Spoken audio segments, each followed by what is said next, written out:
নাই, মোবাইলে আপনি সার্চ দিবেন জানাজা কোন পর্যন্ত পড়া না। জানাজা আপনি 1 বছর পরেও যদি বিদেশ থেকে আসেন, 5 বছর পরেও যদি আসেন, আপনার আব্বার জানাজা আপনি কবরের কাছে যায় পড়তে পারবেন। তাহলে জানাজার দিকে আটকে রাখার দরকার নাই। তাহলে আমরা এই 4টা কাজ করি না ভাই। এই 4টা কাজ কেনা কেনা করছেন? মারা যাওয়ার পর বাপ মা দাদা দাদি আত্মীয় স্বজন, এই 4টা কাজ কেনা কেনা করছেন? আছে কেউ? এই 4টা কাজ করলেন না, কিন্তু মারা যাওয়ার পরে অনুষ্ঠান করে ওই যে হাদিসটা বললাম, আল মাইয়িতু ভাই, আল মাইয়িতু ইউআযিবু বিমালিহা ওয়া আলাই। মারা যাওয়ার পর রাসূল বললেন সকলে মিলায়, ধনী গরিব মিলায় যে খাওয়ার অনুষ্ঠান করলো, ওই মৃত ব্যক্তির জন্য আযাবের ব্যবস্থা করলো, বলি নাউজুবিল্লাহ। তারপরে আযাব কে কে দিতেছেন? হাত তুলেন তো দেখি। দূরাদূরি নাই।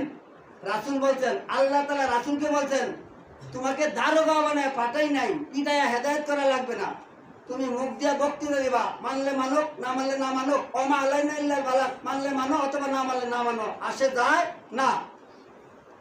তাহলে যে আযাব দিতে চান সে এরকম খাওয়ার ব্যবস্থা করবেন, আর যে আযাব দিতে চান না সে কোনো বাড়িতে কল নাই, পানির ব্যবস্থা নাই, পানি খাইতে পারে না, তার একটা কল গেড়ে দিবেন, এটার বেড়াগিরি আপনার নাই। মান বানা লিল্লাহি মাসজিদান বানাল্লাহু লাহু বাইতান ফিল জান্নাহ। যে ব্যক্তি মসজিদ নির্মাণ করলো, ওই ব্যক্তির জন্য আল্লাহ তাআলা জান্নাতে বাড়ি নির্মাণ করলো, বলে সুবহানাল্লাহ। না কইছে যে ব্যক্তি মানুষকে খাওয়াইলো তার জন্য বাড়ি নির্মাণ করলো, এটা কইছে হাদিসে? আরে বেকুবের দল, বুঝে না, এটাও বুঝে না, কি যে বুঝে না তাও বুঝে না। এত বুঝানির পরেও ছাগলের লাহান। ছাগলের যদি খেত খায়, খেত খাওয়ার পরে ছাগলের যদি কানা ধরে চেষ্টা লাগতে খরচ দেয়, খরচ থেকে না চাললে খেত যায় কি যায় না ভাই? ছাগলও দেয়, ওই সমস্ত বেকুশ মানুষই এত বুঝানির পরেও তারপরে মরার দাওয়াত খাওয়াই, এরপরে খাই। খাওয়ার নিষেধ নাই, যারা খাওয়াইতে বসে তারে খাওয়ান। বস্ত্রহীনকে বস্ত্র দান করো, ক্ষুধার্ত ব্যক্তিকে খাদ্য খাও, ইয়াদুল ইয়াতীম ওয়ালা ইয়াহুদ্দু আলা তা'আমিল মিসকিন। তুমি মিসকিনকে খাও, তুমি ইয়াতীমকে খাও। অতঃপর ওই মরার বাড়িতে ইয়াতীম আর মিসকিন খাওয়ার জায়গায় পায় না। বড় লোক যারা, তারা সামনের কাতারে বসে, তাদের কাছে তরকারির গুস্ত দিতে দিতে গুস্ত দিয়ে হাত দিয়ে গেছে, আমার নিজের চোখে আমি দেখছি। আর গরিবের কাছে যাইতে যেতে গুস্ত আলাদা খালি জুলখানি থাকে। আপনারা মানে বাড়িটা দিতেছি আপনারা। আল্লাহ তাআলা যাদেরকে খাওয়াইতে বললেন তাদের প্লেটে গুস্ত নাই, আর যাদেরকে খাওয়াইতে নিষেধ করলেন তাদের প্লেটে গুস্তের অভাব নাই। আমার চোখের সামনে দেখছি গুস্তের মধ্যে আদ্র হয়ে গেছে।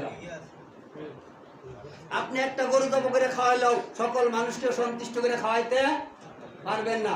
এই মানুষটিকে যদি 2টা গরু জব করে খাওয়ান, তাও সন্তুষ্ট করে খাওয়াইতে খাইছে হয়তো জীবনের খাওয়া, আর একটা গরু আমার না আইছে। তাহলে এদিকেও বেজাল করলেন না ভাই, বাইবেলটা দিতেছি পাইছেন, এটাও বেজাল। তাহলে এই কাজটা আমরা করার আল্লাহর কাছে ক্ষমা চাই, কিন্তু তওবা কবুল করবেন না কার? জানা থাকলে বলেন তো দেখি, কার তওবা কবুল হয় না? কেউ বলবেন? আরে কার তওবা কবুল হয় না কেউ বললেন না?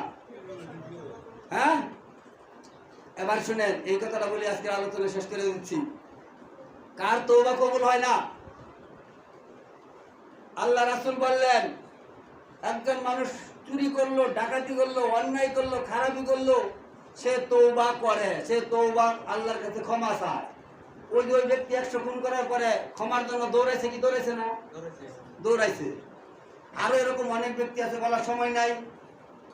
আরেক ব্যক্তি তার ছেলে মেয়ে বলতেছে, বাবা আমি, এটা বনি ইসরায়েলের বংশের একজন লোক, বাবা আমি মারা গেলে আমারে পুইরা ছাই কইরা কিছু চাই মাটির সাথে মিশাই দিবা, কিছু চাই হাওয়া বাতাসের সাথে উড়াই দিবা, আর কিছু চাই সাগরে বাসায় দিবা।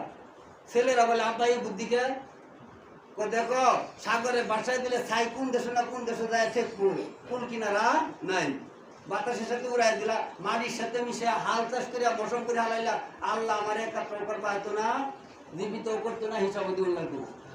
বাসার বুদ্ধি করতো না মরার বুদ্ধি? ভাই ওই বেটা আল্লাহ তাআলা বাসার বুদ্ধি করছে। কানার গুলে মনে মনে জানা জানা, সুরের গুলে মনে মনে কি?